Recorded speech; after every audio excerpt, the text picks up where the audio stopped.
and I would say that it's a very, very bad decision to put her on the court. But it's of a piece of what's coming out of the Obama administration.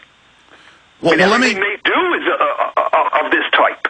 Well, again, just watching Supreme Court nominations over the decades, that's the number one thing, that they're impartial and that they're going to follow the Constitution. But here she is admitting, oh, I decide cases on what I believe in, and we know she's a gun grabber, and so that memo right there, she should be disqualified. And I think that's the attitude of the now Justice Sotomayor as well. I mean, she would express the opinion that, well, judges make law. Well, what does that mean when you're in a constitutional context?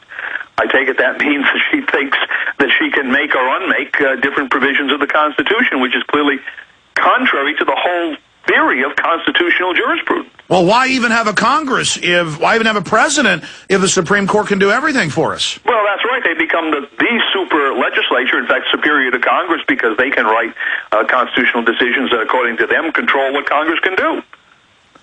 It puts themselves in a fantastic position, in fact, superior to the people, because for the people to change the Constitution, we have to go through the rather involved process under Article 5 of getting all of those three-quarters of the states through their legislatures or conventions to agree to some constitutional change. Whereas in the Supreme Court, 5 votes out of 9 does it. Plus, if they say the Constitution is whatever they say it is, it doesn't matter if we pass an amendment. They would just basically exercise a veto. Yeah, that's exactly right. Then they tell us what our amendment means, and it may be something quite different from what we thought it meant. But let's go back to the psychological question, the hubris or the arrogance. Why would they bring somebody forward who is the worst candidate that I've ever seen in history for the Supreme Court? I mean, she has no qualifications.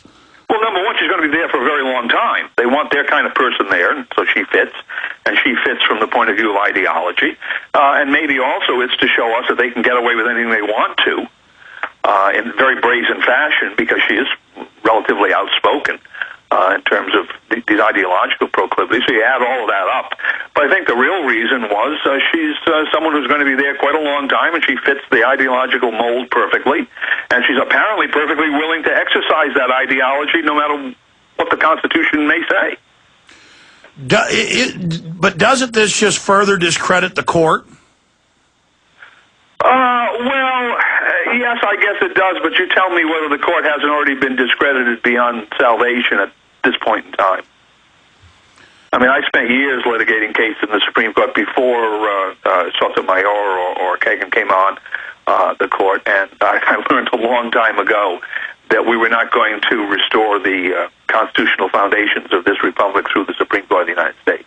So what do we do? Have the constitutional crisis? It's happened before, as you know, where the Congress, because it controls the money, starts really exercising power and cuts the money off to them? I mean, what do you do? Well, I think we have to go through the states, number one, because it has to be a legislative solution here, and not a judicial solution. As a practical matter, it's just too difficult to bring large numbers of these issues through the judicial system. It just takes too long, and then the courts try to limit the extent of the questions that are presented, and then they give you opinions that are insufficient, whatever. It has to be a legislative solution, and it has to come through the states, because Congress right now is a wasteland.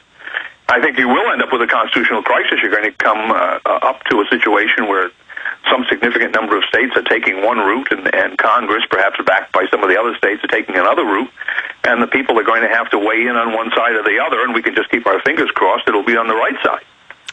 I agree. This was a short segment, long segment coming up. He writes for newswithviews.com. Got a lot of great books. We'll tell you about some of those, how you can get them and educate yourself before he leaves us. And he's also, I think, one of the most powerful presenters in Don't Tread on Me, Rise of the Republic, available on DVD at Infowars.com, and you will see it first on the web this afternoon, coming up in a few hours, at PrisonPlanet.tv. We'll be right back. With his historical research, Dr. Edwin Vieira's view on if he thinks we have a fighting chance or not, why the globalists are moving so fast. But right now, let's get to a few of your calls that have been patiently holding. Bud in Georgia, you're on the air. Go ahead, sir. Alex, are you there? Yes, I am. Hey, I am a retired person from a very large delivery company that drives brown trucks, and I was assigned to help clean up my company's property at the hurricane. And in doing so, I was there 2 weeks. In doing so, I don't think people really understand what martial law is. There was the regular army, not reserves, the regular army patrolling the streets. We could not go to our area until after daylight. We had to be off the area by 6 a.m. or 6 p.m. We were escorted to the area where we were cleaning up. And during that time, they were constantly walking the streets, monitoring everything. And we were told when we left our building, which was about 60 miles away, that the only thing we could have in our pockets, they gave us a lunch to take with us. The only thing we could have in our pockets were our driver's license and our DOT card, which was required by the government.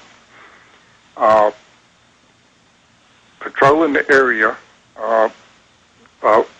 we were in there to salvage our vehicles and things like that. But while we were in there, you know, you start seeing these regular troops on a regular basis walking their routes. And I was approached by one. Matter of fact, I got my picture made with 4 of them in full combat. Everything, I had my picture made, and I still have that.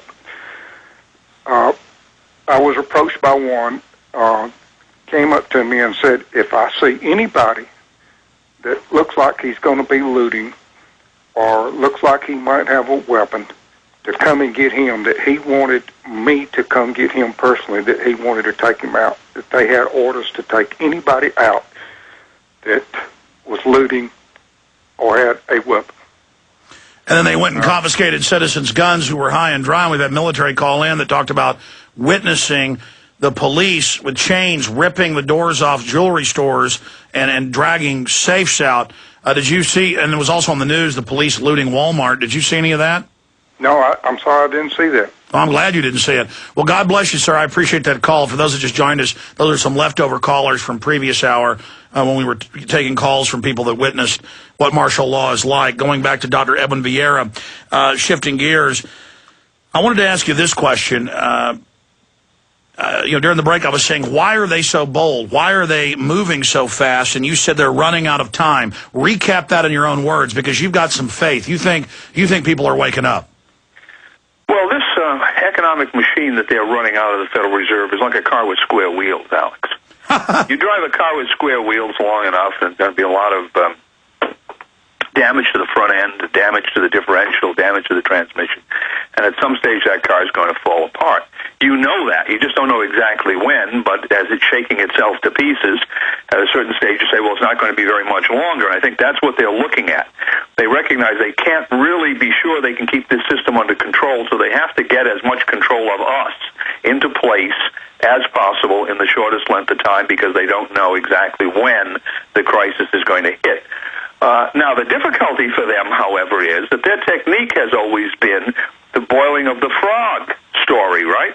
If you drop the frog into the hot pan of boiling water, the frog leaps out literally before it even gets into the water, whereas if you put the frog into cool water and then the frog will not notice what's happening and eventually be boiled. They're heating up the pan now at an increasingly rapid rate, and I think the numbers are waking up to the fact that they're being boiled. And it's only a matter of a very short length of time when enough of them start to jump out of that pan. I think we're seeing that in the Tea Party movement. We're seeing that, of course, in what you're doing in educating people all over the country. It's becoming more and more apparent that the blinders are being stripped off the eyes of the average American, and he can see who's who and what's what. And now it's simply a matter of getting him to understand what needs to be done to deal with these problems that he recognizes are there, finally recognizes are there. Break it down. Where we're going, what individuals can do, what communities can do.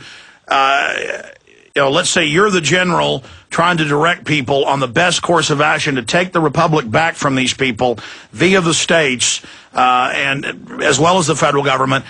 What is the proper role of the states and the people under the 9th and 10th Amendment? Of course, you covered in Don't Tread on Me. How do we legally and lawfully block and then checkmate this criminal takeover? Well, I think, number one, we have to get control of our local economies, because if the economy goes down in general, the average man is going to be in a desperate situation. He's going to be willing to take direction from higher-up authorities, from the central government, from martial law figures, or the man on the white horse type syndrome. And the economy is the thing that really is the linchpin here. And we have the opportunity to do that, but it's going to require action at the state level, and action at the state level directed towards what? Towards providing the foundation for any sound economy, which is a sound currency system. We don't have that now. Our problem is centrally located in the Federal Reserve System. We wouldn't have all of these difficulties today, at least not to the degree that we have them, if that system weren't in operation, hadn't been in operation since before World War I.